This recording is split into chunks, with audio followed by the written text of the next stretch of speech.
Hola, ¿cómo están? Mi nombre es Hernán Acevedo Rendón, bienvenidos a mi nuevo video y el día de hoy les vengo a hablar de los bimotores o aviones con más de dos motores. En este caso les vengo a hablar de un problema, que es cuando el motor falla. Resulta que en los aviones bimotores hay un motor que va a generar más problemas cuando se daña que el otro y a este motor se le llama el motor crítico. Entonces, si quieren saber todo con respecto a qué es el motor crítico y cuál es el motor crítico, por qué ese motor es el más delicado, quédense por acá y sean todos bienvenidos.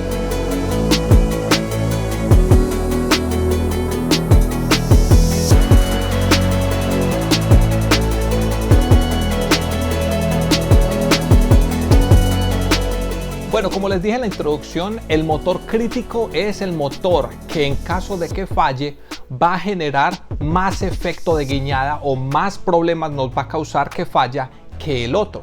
Entonces, para poder entender por qué un motor genera más problemas que el otro, tenemos que entender como la dinámica o la aerodinámica de las hélices para poder entender básicamente por qué un motor es más crítico que el otro. Para entender ese tema vamos a empezar a explicarlo hablando de la aerodinámica o de la operación básica de un motor de hélice, hablando de un avión de un solo motor. En este caso tenemos en cuenta este Cessna y miramos de que hay varios factores aerodinámicos que afectan entonces un motor de hélice.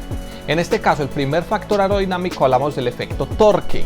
¿Qué es el efecto torque? El efecto torque simplemente es como la tercera ley de Newton. A toda acción genera una reacción. Entonces, el giro de la hélice, simplemente por naturaleza y física, tiende a tirar el avión hacia el otro lado. Este efecto lo notamos muy fácilmente cuando vamos a despegar y aplicamos potencia. Vamos a sentir que el avión normalmente se quiere ir para un lado. Por eso algunos aviones en la cola tienen una aletica para ya tratar de contrarrestar un poco esta tendencia a que el avión se vaya para un lado. También lo vamos a ver en los helicópteros, que la hélice tiende hacia un lado y el helicóptero se quiere ir hacia el otro lado. Entonces a eso se le llama el efecto torque. Hay otro efecto que se llama el efecto de tirabuzón, que simplemente es como la hélice está girando, este movimiento circular o corriente de chorro que va generando puede pegarle a la cola, al estabilizador vertical. Al pegarle al estabilizador vertical, entonces genera una presión hacia ese lado, lo que cual hace que el avión tienda hacia el otro lado. Entonces, ese motor, cuando está girando, puede que le pegue a la cola. Entonces, a esto se le llama el efecto de tirabuzón. Ahora, ya hablando de los aviones bimotores, ¿qué ocurre con las hélices? Las hélices siempre, cuando la hélice está girando, siempre hay una hélice que va bajando y una que va subiendo. Entonces, la hélice que cuando el avión está recto y nivelado, ambas palas están generando la misma presión o la misma fuerza. Pero cuando el avión comienza a cambiar el ángulo de ataque, ese ángulo de ataque va a hacer que el viento relativo cambie el ángulo con respecto que le está pegando a las palas. Entonces lo que genera que la hélice que está bajando va a recibir con mejor ángulo el aire. Entonces vamos a tener que la pala que va bajando genera más fuerza que la pala que va subiendo. Entonces eso genera una pequeña descompensación. Entonces esta descompensación se llama el P-factor o el factor P, que en realidad lo que está haciendo es que la pala que baja está empujando más que la pala que sube. A esto no tiene mucho problema. El problema está en algo que llamamos la palanca. La palanca es simplemente con la distancia con que ustedes mueven un objeto o utilizando pues una palanca. En este caso, si ustedes tienen una llave, una herramienta, si la cogen de la base, les toca hacer más fuerza, mientras si la cogen más del extremo, tienen mucha más palanca y más fuerza. Esto ocurre en la distancia que hay entre el motor y el centro de gravedad del avión. Entonces aquí es donde tenemos el motor crítico. Resulta que esta hélice que avanza, que va hacia abajo, la distancia que tiene desde ese motor hacia el centro del avión, entonces es más corta en un lado que en el otro. Entonces, ¿qué ocurre en este caso? Tenemos la distancia que ustedes miren, el motor izquierdo es aquí cortica, pero la distancia con el lado derecho es mucho más largo. Esto hablando de los motores que giran en sentido de las manecillas del reloj. Entonces, ¿qué ocurre? Si el motor izquierdo se nos daña, Este va a ser el motor crítico. ¿Por qué?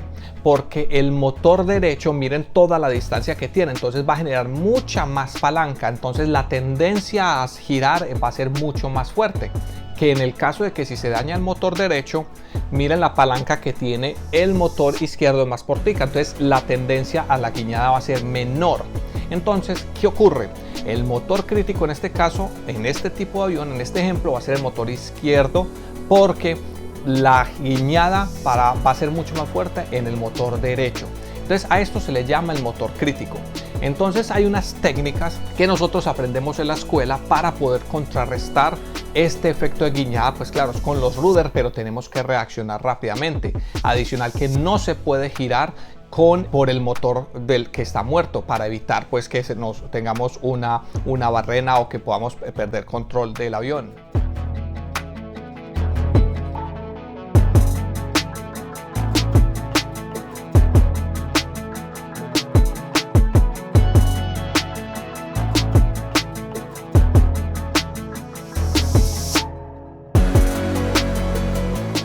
Para evitar esto, algunos aviones tienen hélices contrarrotativas, es decir, que una gira para la izquierda y la otra para la derecha, anulando este efecto.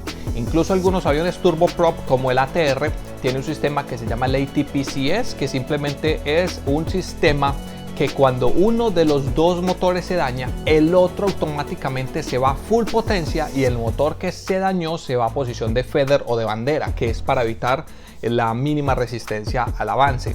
Entonces esto ayuda bastante, pero los motores de pistón no tienen este sistema de embanderamiento, la mayoría de ellos, entonces la hélice queda parada generando mucha resistencia al avance, lo cual empeora el drag o la resistencia al avance y hace aún más prominente esa guiñada en el motor o en el avión. Los aviones a reacción, por su parte, la forma de operar es totalmente diferente, son motores turbofan y no tienen estas palas, tienen unos álabes del fan que ellos no cambian de ángulo y ellos simplemente se contrarrestan, porque cuando el fan va para un lado, las partes internas van para el otro, entonces el motor gira en diferente sentido, lo cual contrarresta todos estos efectos de torque, entonces no lo afecta tanto un motor más que el otro. Bueno, entonces debido a este problema del motor crítico han ocurrido algunos incidentes o accidentes, porque el avión se pierde. Hay algunos videos por ahí en las redes que se ven que el avión se embarrena porque se gira sobre ese motor crítico. Tienen falla de ese motor y por algún motivo no pueden controlar muy bien el motor, y esto es bastante crítico, sobre todo en el momento del despegue, que tenemos un ángulo de ataque positivo y fuera de eso estamos a bajas velocidades. Perder un motor en ese momento es mucho más complicado poderlo resolver. Entonces por eso es muy importante que estudien muy bien, que tengan buena técnica para poder controlar el avión en un momento como este, y a esto lo que se le llama el motor crítico. Entonces bueno, espero les haya gustado este video. Nuevamente le dan like, se suscriben. Recuerden que me pueden seguir en Instagram como aero.hernán, en Facebook como aerohernán y en mi canal de YouTube. Entonces lo que necesiten, con mucho gusto y muchas gracias. Nos vemos en el próximo video. Hasta luego.